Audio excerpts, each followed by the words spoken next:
우리 다 함께 일어나셔서 하나님 말씀을 봉독하겠습니다. 하나님의 말씀은 빌립보서 2장 12절에서 16절에 있는 말씀인데요. 여러분이 한 절, 제가 한 절, 여러분이 한 절 그렇게 교독하시겠습니다. 제가 먼저 읽겠습니다. 그러므로 나의 사랑하는 자들아, 너희가 나 있을 때뿐만 아니라 더욱 지금 나 없을 때도 항상 복종하여 두렵고 떨림으로 너희 구원을 이루라. 너희 안에서 행하시는 이는 하나님이시니 자기의 기쁘신 뜻을 위하여 너희로 소원을 두고 행하게 하시나니 모든 일을 원망과 시비가 없게 하라. 이는 너희가 흠이 없고 순전하여 어그러지고 거스르는 세대 가운데서 하나님의 흠없는 자녀로 세상에서 그들 가운데 빛들로 나타내며, 같이 읽겠습니다. 생명의 말씀을 밝혀 나의 다름질도 헛되지 아니하고 수고도 헛되지 아니하므로 그리스도의 날에 나로 자랑할 것이 있게 하려 함이라. 앉으십시오.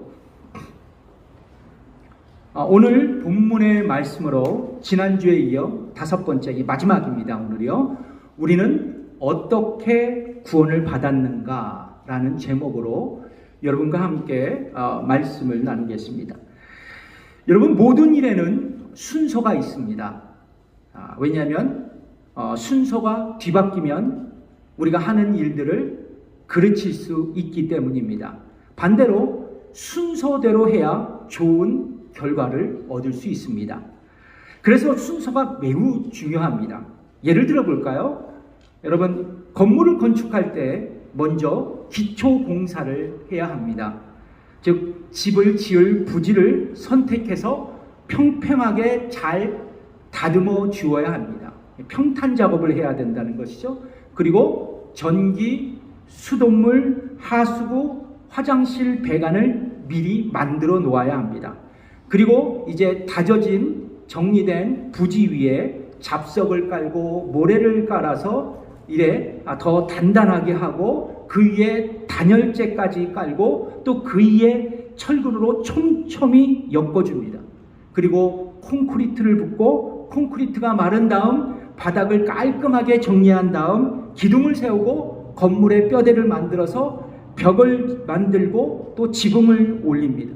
그리고 빌딩 외부와 내부를 마감재로 마감하고 이제 마지막으로 빌딩 내부를 인테리어하면 근사한 집이 만들어집니다. 그런데 여러분, 이렇게 빌딩을 세우는 데 있어서 시공 순서가 뒤바뀌거나 순서를 하나라도 빼먹으면 이 건축물은 불완전한 건축물이 됩니다. 한마디로 부실 공사가 된다는 것이죠. 그래서 여러분, 건물이 붕괴될 위험을 갖게 됩니다. 마찬가지입니다. 죄인인 인간이 구원을 받을 때에도 이런 건축의 원리가 적용될 수 있습니다. 구원의 순서가 올바르게 된다면 문제가 없지만 구원의 순서가 뒤바뀌거나 또한 하나라도 빼먹는다면 불완전한 구원 그리고 부실한 구원이 될 수 있다는 것입니다. 그러므로 여러분, 구원의 과정은 매우 중요한 것입니다. 그래서 여러분, 보통 신학자들, 성경학자들은 이 구원의 순서를 신학적인 용어로 구원의 서정이라 얘기하고 있습니다. 뭐라고요? 구원의 서정. 영어로 뭐요? The Order of Salvation. 라틴어로는요, Ordo Salutis. 이렇게 부릅니다. 신학자들은 이 구원의 서정으로 신자들에게, 우리에게 건강한 구원관을 세울 수 있도록 신학적 조언을 하고 있고, 또한 신자들은 이런 건강한 신학을 습득함으로 자신의 믿음을 강화할 수 있다는 것입니다. 자, 구원의 서정을 말씀하는 대표적인 성경 구절이 있습니다. 여기에는 성화의 과정이 없는데 이 말씀 로마서 8장 30절에 있는 말씀입니다. 우리 다 같이 읽어볼까요? 시작. 또 미리 정하신 그들을 또한 부르신 그들을 또한 의롭다 하시고 의롭다 하신 그들을 또한 영화롭게 하셨느니라. 아멘. 뭐요? 미리 정하시고 선택하시고 부르시고 의롭다 하시고 또한 영화롭게 하셨다라는 것입니다. 그래서 여러분, 성경학자들은 성경에 기록된 다른 말씀과 방금 전에 읽었던 로마서 8장 30절의 말씀을 근거로 이 구원의 서정을 이렇게 정의하고 있습니다. 뭐요? 따라해 볼까요? 시작. 예정, 선택, 중생, 회개, 믿음, 칭의, 성화, 영화입니다. 근데 흥미로운 것은 이런 구원의 서정은 시간적 개념이 아니라는 것입니다. 시간적으로 나눠서 이렇게 설명하는 게 아니라 신학자들이 성경을 보고 그리고 읽어보니까 구원의 순서가 이렇더라고 논리적으로 정리한 개념입니다. 그래서 여러분, 이 구원의 서정은 개인별로 다 달라요. 구원받는 과정들이 다 다릅니다. 그런데 이런 과정이 보통적으로 있다라는 거예요. 공통적으로 있다는 것입니다. 그래서 여러분, 개신교 교단마다 또 신학자들마다 이런 구원의 서정에 대한 견해가 다 달라요. 조금씩은 다릅니다.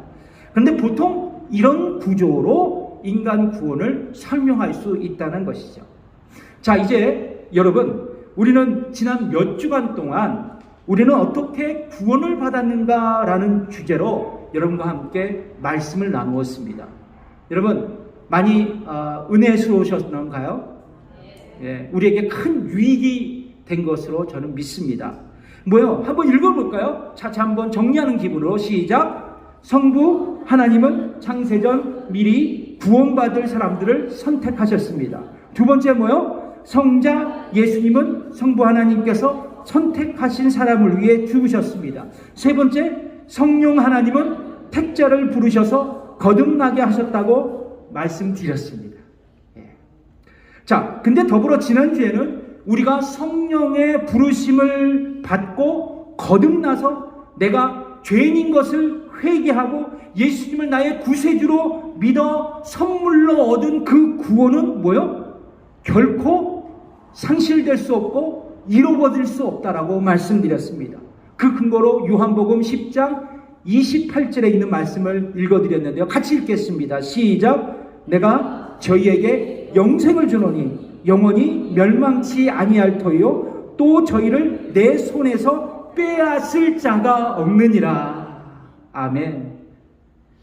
자, 그리고 이 참된 신자는 이 세상에서 모든 시련과 유혹을 견디며 그리고 죽음에 이를 때까지 인내하며 믿음을 지킬 것이다. 견디고 인내할 것이다.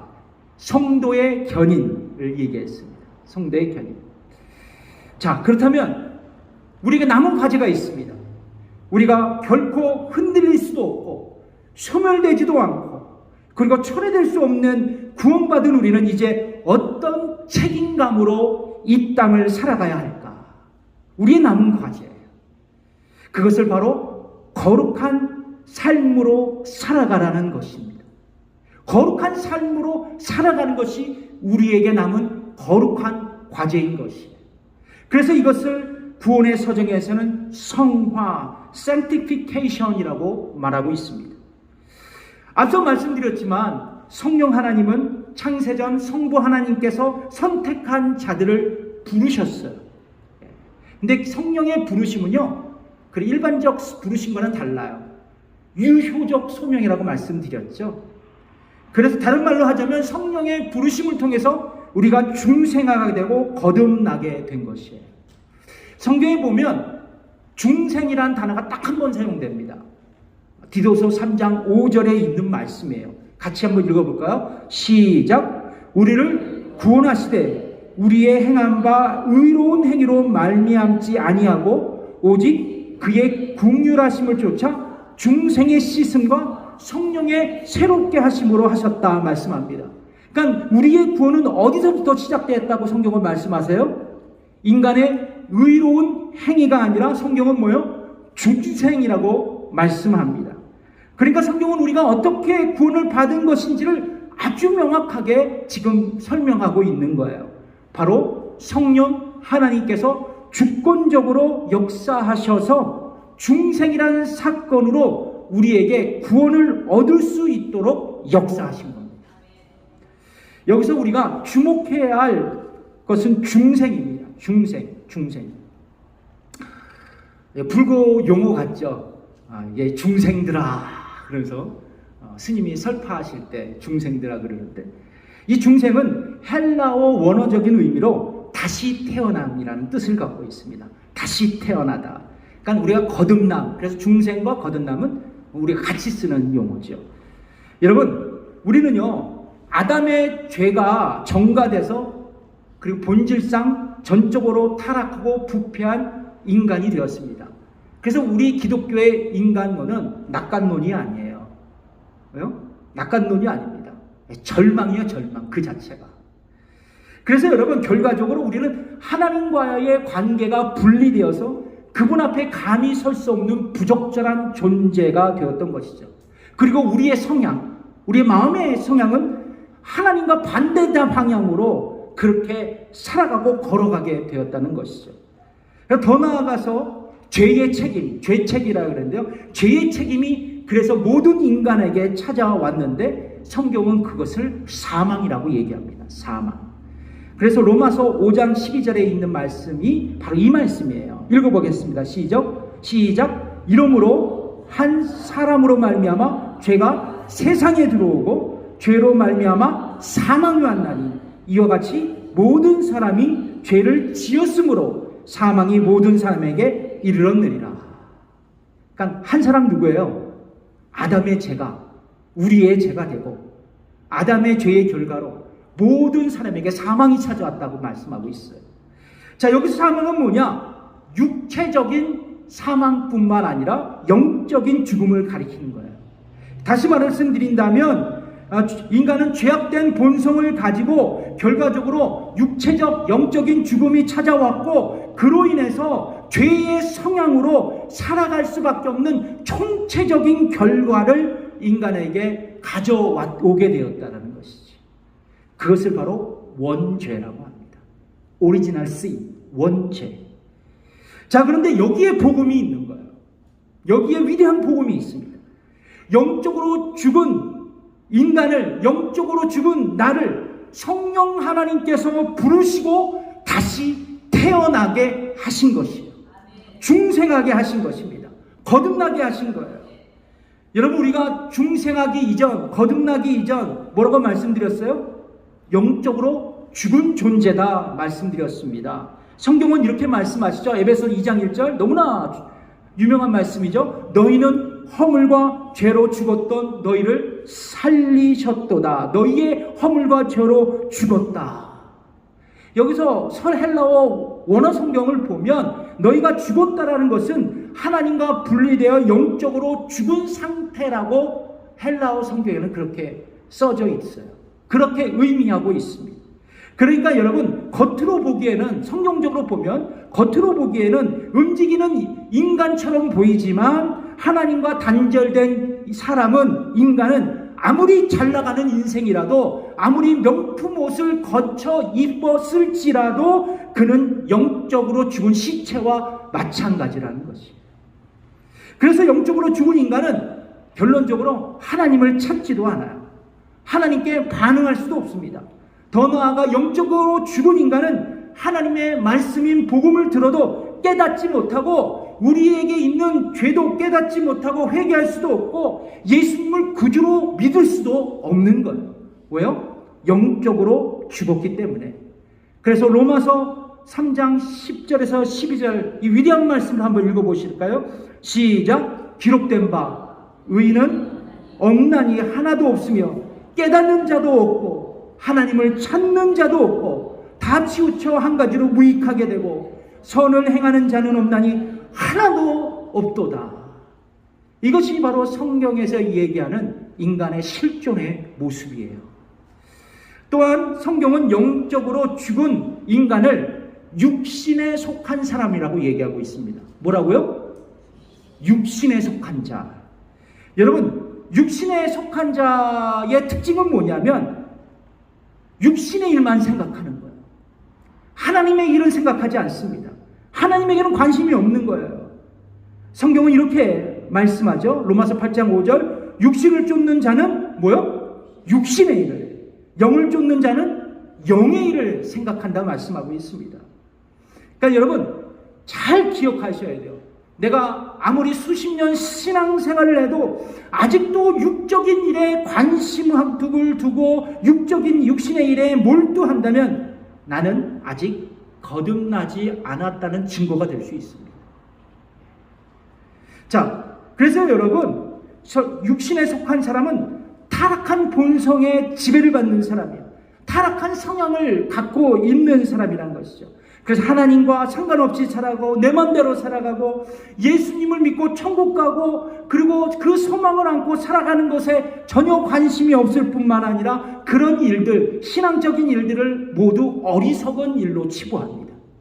그래서 고린도전서 2장 14절에 이렇게 말씀하고 있죠. 같이 읽어보겠습니다. 시작.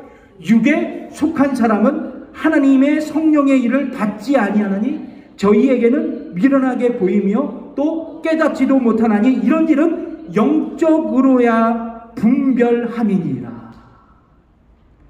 그냥 뿐만 아니라 육에 속한 사람은 주의 본성대로 살아가요. 육신의 정욕대로 살아간다는 것이죠. 이생의 자랑으로 살아간다는 것이죠. 그래서 이웃과의 인간관계도 흔들려요. 또 교회에서도 시기와 분쟁으로 나아갑니다. 이게 육에 속한 사람의 특징이에요. 그래서 사도 바울은요, 아직도 육신적인 일을 도모하고 있는 고린도 교회 성도들에게 이렇게 일침을 날리고 있어요. 고린도전서 3장 3절에 있는 말씀입니다. 제가 읽어보겠습니다. 너희가 아직도 육신에 속한 자로라. 너희 가운데 시기와 분쟁이 있으니 어찌 육신에 속하여 사람을 따라 행함이 아니리요. 그런데 여러분, 영적으로 죽은 우리를 육신의 사람을 성령께서 중생하게 하셨다는 거예요. 거듭나게 하셨다는 것입니다. 영적으로 다시 태어나게 하셨다는 거예요. 그래서 타락한 인간의 성향을 다시 하나님으로 향하게 만드셨어요. 다시 하나님을 찾게 만드셨습니다. 그래서 여러분, 영의 사람으로 다시 만드셨던 거예요. 그래서 여러분, 내가 중생하고 내가 거듭나면 과거에는 그렇지 않은데 교회에 가니까 진리를 탐구하고 싶은 욕망이 생긴다는 것이죠. 예전엔 그렇지 않았는데 성경을 읽고 싶어하는 그런 거룩한 욕망이 생기는 거예요. 자주는 아니지만 좀 기도하고 싶어요. 그리고 예전에 교회 이렇게 신방 다니고 그 몰려다니는 사람 보고 아이 또 몰려다니네 또 이렇게 얘기하던 내가 교회 가니까 교회 다니는 형제자매를 막 사랑하고 싶은 마음이 생긴단 말이죠. 또 여러분 찬양하고 싶은 마음도 생겨요. 그리고 마침내 성령께서 그의 마음의 문을 활짝 열어주셔서 복음을 듣게 하시고 이제 하나님의 말씀이 이해 안 됐던 게 이해를 가면서 가만히 생각해 보니까 내가 죄인인 것을 깨닫기 시작하는 거예요. 그리고 예수님을 나의 구원자로 영접하게 되는 거예요. 여러분, 이 모든 결과가 뭐예요? 우리가 거듭났기 때문이에요. 중생했기 때문입니다. 여러분, 이 모든 현상은 개인적인 차이가 있을 거예요. 그래서 주관적 경험이라고 얘기해요. 그러나 이것을 분명히 말할 수 있는 것은 내가 중생하고 거듭났기에 이런 거룩한 일들이 벌어질 수 있다는 것입니다. 할렐루야. 여러분, 사도 바울이요, 이제 소아시아에서 전도 선교를 하고 있었어요. 근데 하나님의 뜻은 그 뜻이 아니었습니다. 그래서 그에게 성령을 통해서 환상을 보여주셨어요. 그 소위 마케도니아 환상입니다. 이제 유럽 사람 백인이 나타나서 일로 와서 도우라. 그래서 사도 바울은 성령님의 인도하심으로 지금의 에게해를 건넙니다. 제가 가봤는데 드로아에서, 지금은 이제 드로아 그 관광단지가 있는데 그 드로아에서 이제 빌립보에 있는 작은 그 항구에 도착한 거예요. 근데 이 항구에 도착했을 때 안식일 날에 사도 바울이 이제 회당이 없으니까 빌립보 강가에 가게 됐는데 일단에 무리가 있었습니다. 뭐 강이라 그러는데 지금 가면 그 시냇가 같은 거예요. 강이라고도 할 수 없는데 거기에 루디아와 몇 명의 사람이 있었습니다. 사도 바울은 그들에게 복음을 전했어요. 근데 성경에 보니까 뭐라고 말씀하고 있냐면 성령께서 루디아의 마음을 열어주셨다라고 말씀하고 있습니다. 그리고 그녀가 복음을 듣고 침례를 받고 그의 가정이 구원을 받았어요. 거기서부터 빌립보 교회가 시작된 겁니다. 유럽 선교의 문이 활짝 열려진 거예요. 그렇습니다. 여러분, 내가 회개하고 믿어서 중생한 게 아니에요. 잘 기억하세요. 내가 회개하고 믿어서 거듭난 게 아닙니다.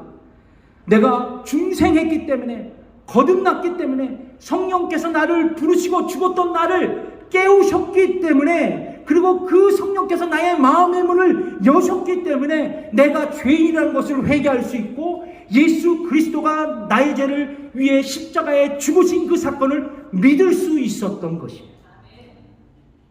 그래서 저는 요즘에 이것에 대해서 너무 은혜를 받고 있어요. 제가 여러분과 함께 설교를 준비하면서 가장 은혜 받은 것이 여러분이라고 생각하지만 아니에요. 제가 은혜를 받고 있습니다. 여러분, 결코 구원은요, 내가 회개하고 믿어서 예수님을 믿어서 구원받은 게 아니더라고요. 그렇게 된다면 그 복음은 값싼 복음이 되더라고요. 근데요, 내가 너무나도 죄인이기 때문에 내가 영적으로 죽어서 하나님의 말씀을 듣고도 깨닫지도 못하고 회개할 수 없는 전적으로 타락한 부패한 인간이기에 나를 성령께서 부르셔서 그리고 나의 생명을 다시 영적으로 죽었던 생명을 다시 새롭게 하셔서 내가 회개할 수 있고 내가 예수님을 믿고 구원할 수 있도록 나를 인도하신 성령, 성자, 성부, 성자, 성령 하나님의 은혜였다라는 것. 그러니까 여러분, 나를 하는 은혜를 받게 되면요, 구원이 너무나도 귀중하고 소중한 것으로 보이더라고요. 사람을 더욱 겸손하게 만들 수 있더라고요. 여러분, 그런데 여러분, 일부 이제 구원론에 대해서 여러 가지 얘기를 하지만 어떤 분들은 회개하고 믿어서 중생한다고 말을 해요. 근데 가만히 생각하니까 논리적으로는 맞아요. 논리적으로는 회개하고 믿고 그래야 내가 예수님께 구원받을 수 있다. 그런데 여러분, 중생, 거듭남은 결코 인간의 지성으로 설명할 수 없는 부분이에요. 어느 날 바리새인 니고데모가 예수님께 야밤에 찾아오죠. 예수님께 물어봐요. 선생님, 도대체 거듭남이 무엇입니까? 그때 예수님께서 설명하시죠. 요한복음 3장 8절에 있는 말씀입니다. 읽어보겠습니다. 시작. 바람이 임의로 불 때 내가 그 소리를 들어도 어디서 오며 어디로 가는지 알지 못하나니 성령으로 난 사람은 다 이러하니라.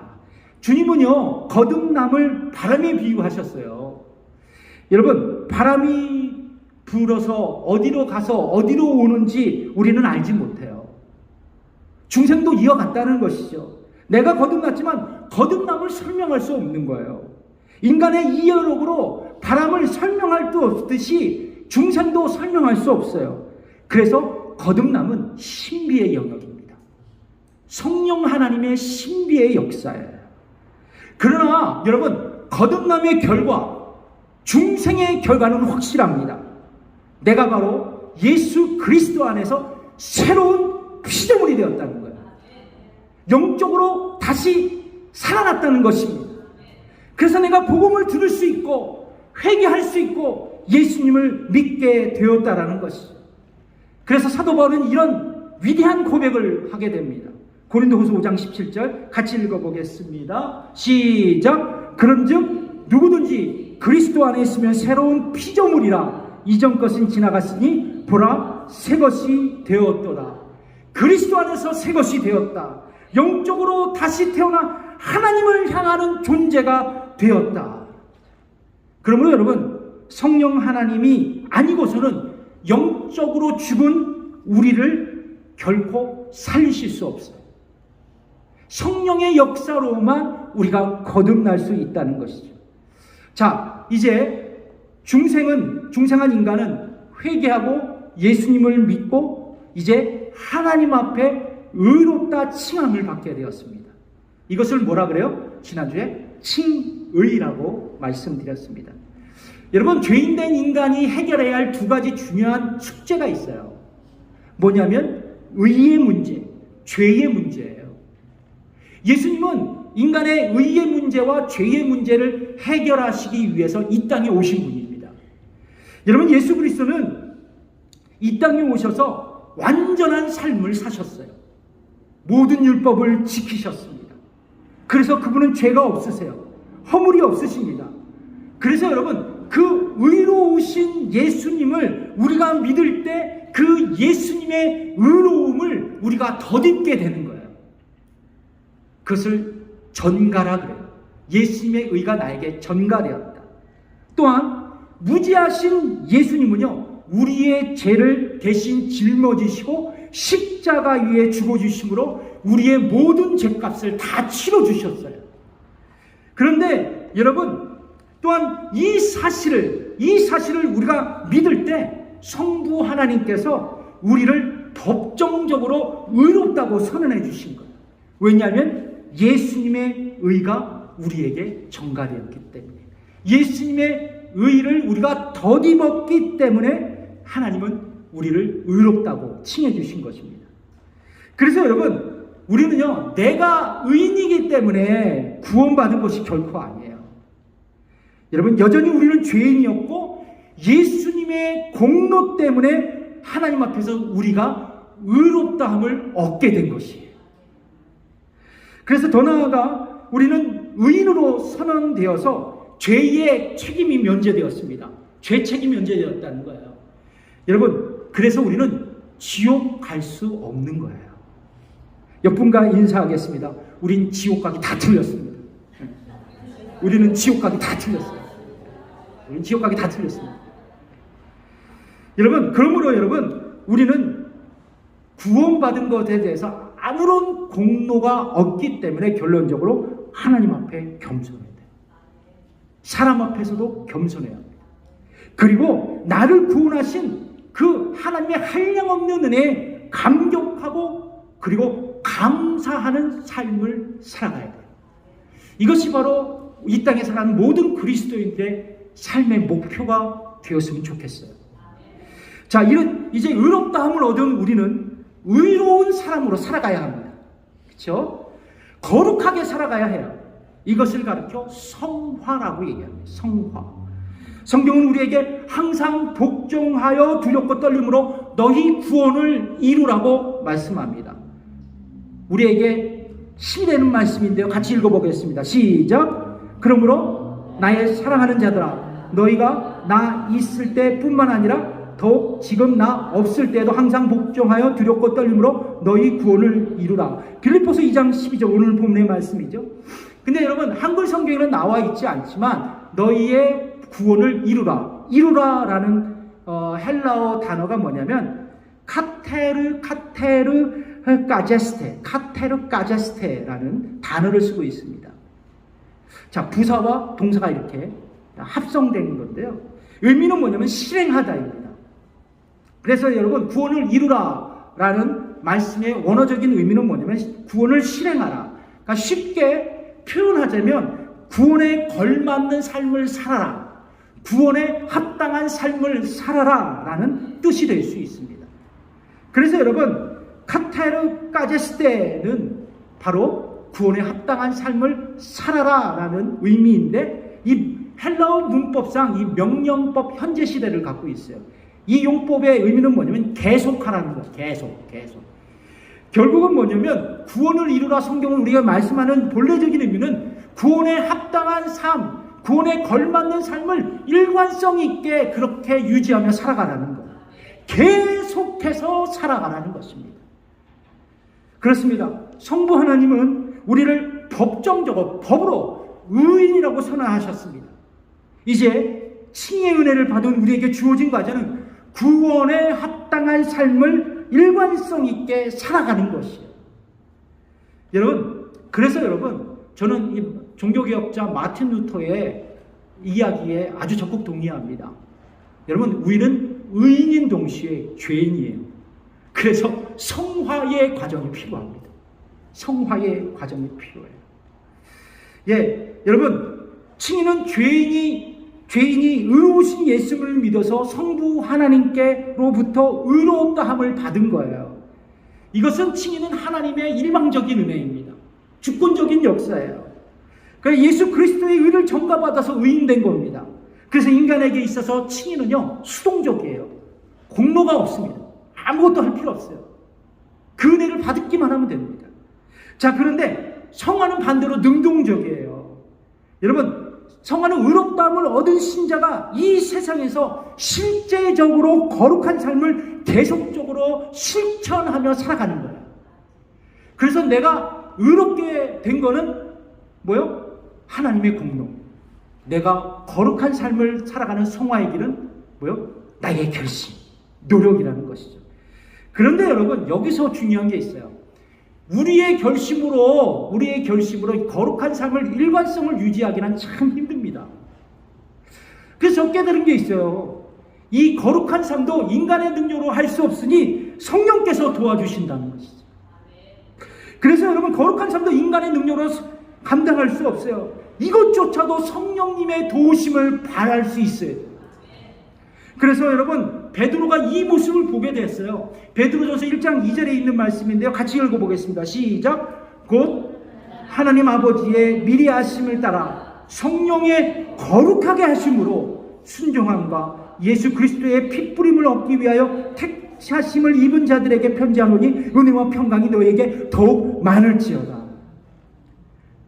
성령의 뭐요? 거룩하심. 성령의 사역이에요. 참된 신자를 거룩하게 만드시는 그 사역이 성령의 사역이라는 것이죠. 그래서 여러분, 성화의 사역은 성령님과 참된 신자의 협력입니다. 이해하시겠어요? 그래서 여러분, 우리는 성령 하나님의 도우심을 구하면서 계속적으로, 점진적으로, 점차로 거룩한 삶을 추구해야 된다는 것이죠. 그래서 여러분, 칭의는 우리가 의롭게 된다는 건 단회적인 거예요. 한 번 딱 법정적으로 선언해 주신 것입니다. 그러나 여러분, 성화는 평생 계속되는 점진적인 일이에요. 점진적인 일이에요. ongoing progress라는 거예요. ongoing 해야 된다는 것이죠. 그래서 여러분, 우리는 거룩한 삶을 살아가기에 평생 애써야 합니다. 그리고 분투해야 돼요. 노력 정도가 아니라 싸워야 돼요. 분투해야 합니다. 저는 우리 선배들에게 이민교에서는 술, 담배 얘기 절대로 하지 마. 그렇게 얘기를 들었습니다. 근데 성령께서 오늘 그런 마음을 주세요. 술, 담배 문제를 좀 얘기할게요.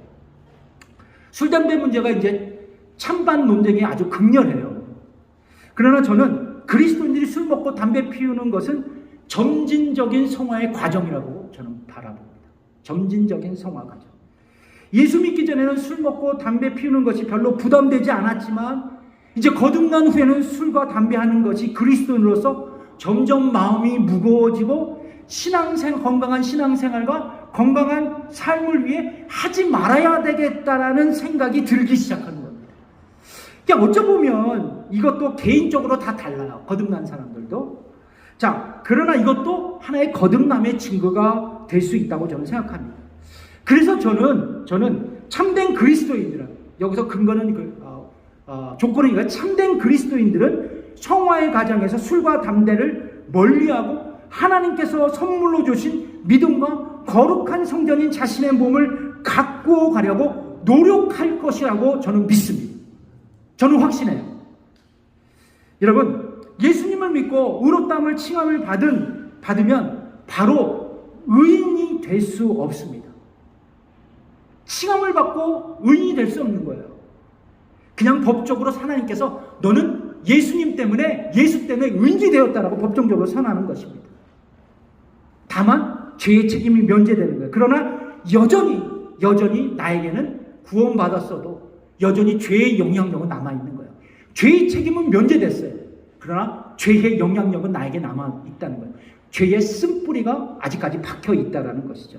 이 죄의 영향력을 이기고 거룩한 삶을 살아가야 한다는 것이죠. 그렇다면 우리는 어떻게 거룩한 삶, 성화의 삶을 살아갈 수 있을까? 마지막 두 가지를 얘기할게요. 첫 번째는 뭐냐면 성경을 읽고 묵상하기를 노력하셔야 돼요. 여러분 요한복음 17장 17절의 말씀을 읽어보십시오. 시작. 저희를 진리로 거룩하게 하옵소서. 하나님의 말씀은 진리입니다. 그러니까 성경을 읽고 묵상하는 신자들에게 영적인 성숙이 약속되어 있어요. 여러분 그래서 디모데후서 3장 16절에 이 말씀 있죠. 우리 침례교인들의 말씀 구절입니다. 읽어보겠습니다. 시작. 모든 성경은 하나님의 감동으로 된 것으로 교훈과 책망과 바르게 함과 의로 교육하기에 유익하다 말씀합니다. 때때로 하나님의 말씀은 나를 교훈하시고 책망하시고 바르게 하시고 의로운 삶을 살아가기 위해 가르쳐 주시는 성화의 길잡이가 바로 이 성경책이라는 것입니다. 매뉴얼이라는 거예요. 매뉴얼. 그러니까 여러분 이 매뉴얼을 붙들고 읽고 묵상하고 바로 이런 것이 거룩한 삶이라는 것을 우리가 교훈받고 배울 수 있어야 된다는 것입니다. 매뉴얼을 가지시길 바라요. 두 번째 성령 충만입니다. 여러분 성령 하나님은 죄인인 인간을 거듭나게 하셨어요. 그리고 신자 안에 내주하십니다. 안에 계신다는 거예요. 그래서 하나님께서 참된 신자의 심령 안에 거하시는 겁니다. 여러분 저와 여러분의 내면에 성령 하나님께서 거하고 계신다는 것을 믿고 계십니까? 아멘. 여러분 안에 성령님이 계십니까? 아멘. 아멘. 그럼 분명히 여러분 거듭난 분들이에요. 자, 이것을 우리 침례교회에서는 성령 침례라고 얘기합니다. 성령 침례. 그래서 성령의 내주, 성령의 침례는 동일한. 그래서 거듭날 때 단회적으로 생기는 하나님의 은혜예요. 여러 차례 일어나지 않는다는 것입니다. 그러니까 중요한 것은 뭐냐면 성령께서 내 안에 계시잖아요. 그러면 내가 성경을 읽을 때나 기도할 때나 삶을 살아갈 때 참된 신자에게 성령 하나님께서는 나의 내면으로부터 말씀하세요. 이것을 경험하신 분은 끄떡끄떡. 말씀하신다는 것이죠. 그래서 여러분 이 말씀을 성령의 말씀에 귀 기울이며 순종할 수 있어요. 순종할 수 있어요. 성령님의 지배를 받을 수 있어야 된다는 것이. 이게 성령 충만이에요. 이게 성령 충만입니다. 에베소서 5장 8절에 18절의 말씀이죠. 읽어보겠습니다. 시작. 술 취하지 말라. 이는 방탕한 것이니 오직 성령의 충만을 받으라. 성령의 충만을 받으라는 원어적인 의미는 뭐냐면 성령의 지배를 계속적으로 받으라는 거예요. 계속적으로 받으라. 계속적으로. 성령의 말씀에 늘 순종해라. 계속적으로 순종하라는 것입니다. 그래서 여러분 성화의 삶, 거룩한 삶을 살아가기 위해서는 거룩의 주체이신 성령님의 음성에 순종해서 내가 거룩한 삶을 살아가고 그리고 결단할 수 있어야 된다는 거예요. 그리고 무엇보다도 성령 하나님께서 힘을 주시지만 적극적으로 내 안에 죄의 영향력을 죽여야 돼요. 성경학자는 이걸 죄 죽이기라고 하거든요. 죄를 죽여야 돼요. 그리고 죄와의 싸움에서 이겨야 합니다. 그래야 죽어야 우리가 살아나는 거예요. 죽어야 우리가 살아나는 겁니다. 우리 옆분과 인사하겠습니다. 죽어야 살아납니다. 그래서 로마서 8장 12절에서 13절을 읽겠습니다. 시작. 그러므로 형제들아 우리가 빚진 자로 돼 육신에게 져서 육신대로 살 것이 아니니라. 너희가 육신대로 살면 반드시 죽을 것이로되 영으로서 몸의 행실을 죽이면 살아난다. 살리니 말씀합니다. 영으로 몸의 행실을 죽이면 살리라 말씀합니다. 그렇습니다. 참된 성도는 신자는 성령의 도우심으로 자신의 마음에 있는 죄의 영향력, 쓴뿌리, 죄성을 죽여야 돼요. 힘 못 쓰게 만들어야 된다는 것이죠. 그래서 성화가 이루어진다는 거예요. 여러분 성령님의 음성에 순종해서 여러분들 안에 있는 죄성을 죽이시고 성화의 삶을 살아가는 우리가 되었으면 좋겠어요. 마지막 말씀을 전달해 드리겠습니다. 제가 요즘에 은혜 받고 있는 책입니다. 제가 2번을 읽었어요.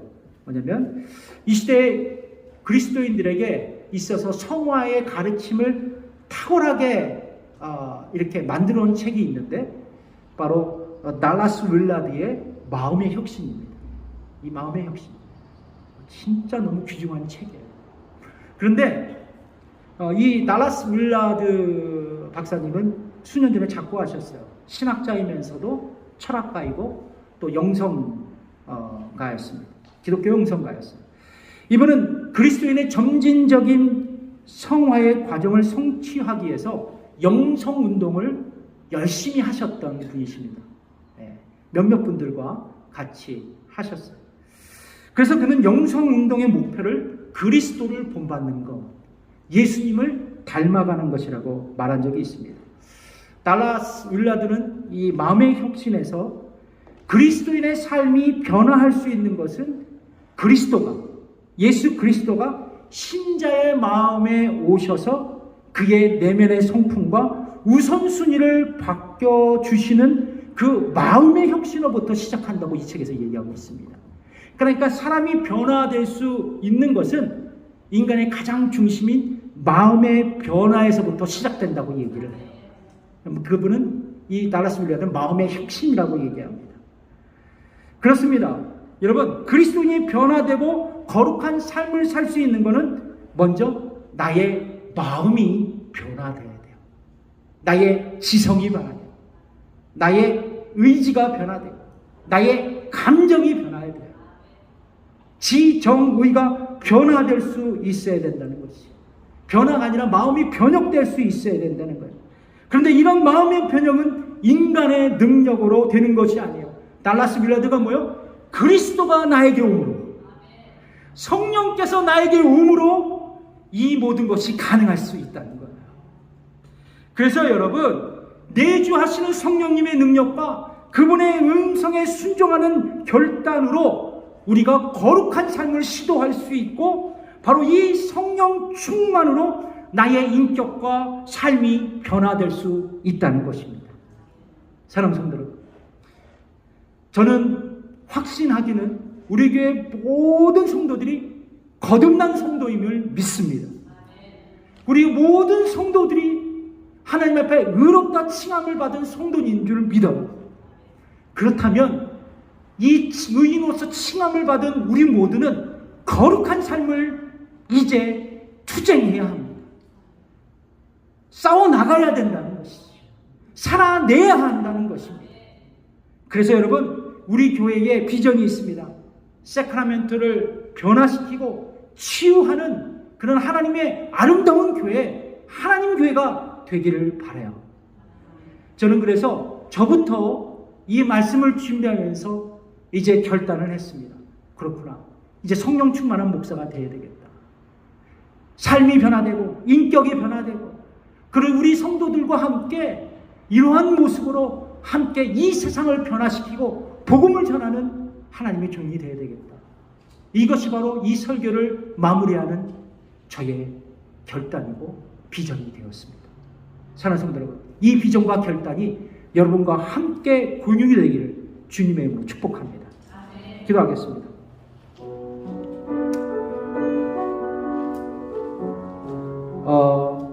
수주 동안 나는 어떻게 구원을 받았는가라는 말씀의 제목으로 여러분과 함께 은혜를 나누었습니다. 사실 이 말씀을 준비하면서 일주일 내내 성경을 붙들고 기도하고 신학서적을 붙들고 씨름을 하고, 때로는 교수님과 통화하고, 때로는 깊은 묵상에 잠겨서 일주일 한 주간을 보냈습니다. 저에게는 이 설교를 준비하면서 가장 은혜가 되었고, 또 제 자신이 변화되는 체험을 했습니다. 저는 이것이 나의 은혜가 아니라 우리 성도님들의 모든 은혜가 되었으면 좋겠습니다. 중요한 것은 이겁니다. 이런 소중하고 귀중한 구원, 값없이 받은 이 은혜에 우리 모든 성도가 감격했으면 좋겠습니다. 기뻐했으면 좋겠어요. 여러분, 구원의 확신을 갖고 구원의 감격과 기쁨으로 살아가는 성도를 누가 쓰러뜨릴 수 있을까요? 어떤 환난과 어떤 어려움과 어떤 고난에서도 이 구원의 확신을 품고 살아가는 성도는 결코 쓰러질 수 없습니다. 도리어 나를 구원하신 예수님께 감사하며 감격으로 나갈 뿐입니다. 우리 성도들 이런 기도의 제목으로 기도했으면 좋겠습니다. 주님, 그렇습니다. 구원의 확신으로 살아가게 하옵소서. 내가 구원받은 것에 감사하게 하옵소서. 내가 구원받은 것에 성삼위일체 하나님께 찬양하게 하옵소서. 그래서 나의 일평생이 구원에 대한 감사와 기쁨과 감격으로 넘치게 하시고, 이제 구원받은 성도로서 거룩한 삶을 살아 세크라멘토를 취하고 세상을 변화시키는 그런 하늘의 하나님의 군사가 되게 하옵소서. 기도하겠습니다. 하나님 아버지, 감사합니다. 아버지 하나님, 우리 성도들과 함께 이제 5주간에 걸친 말씀의 아버지 하나님 잔치를 마무리하면서 나는 어떻게 구원을 받았는가 다시 한번 기억하며 다시 결단했습니다. 이제 주님 주신 구원, 아버지 그 구원의 감격에 아버지 감격하며 감사하며 기뻐하게 하여 주시고, 구원받은 하나님의 백성으로 이 세상을 거룩함으로 아버지 하나님 변화시키고 치유할 수 있는 예수 그리스도의 제자의 삶을 살아가게 해 주옵소서. 감사드리며 예수님의 이름으로 기도드립니다. 다 함께 일어나서서 찬양하겠습니다. 주님 다시 오실 때까지.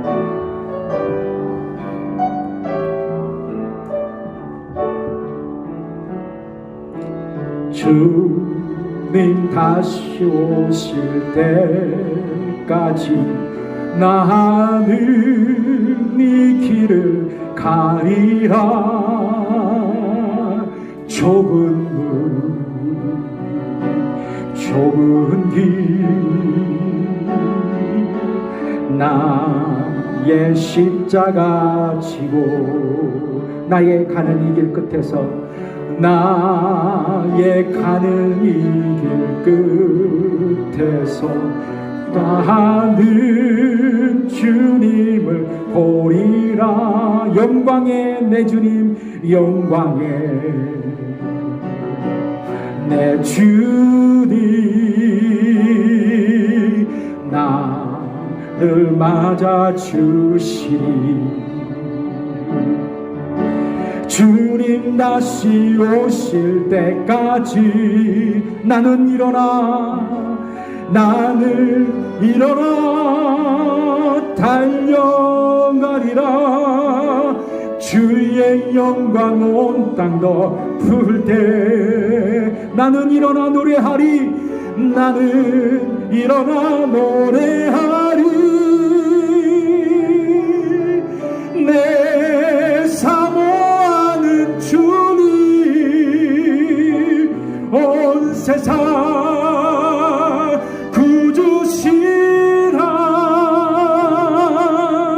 내 사모하는 주님 영광의 왕이시라.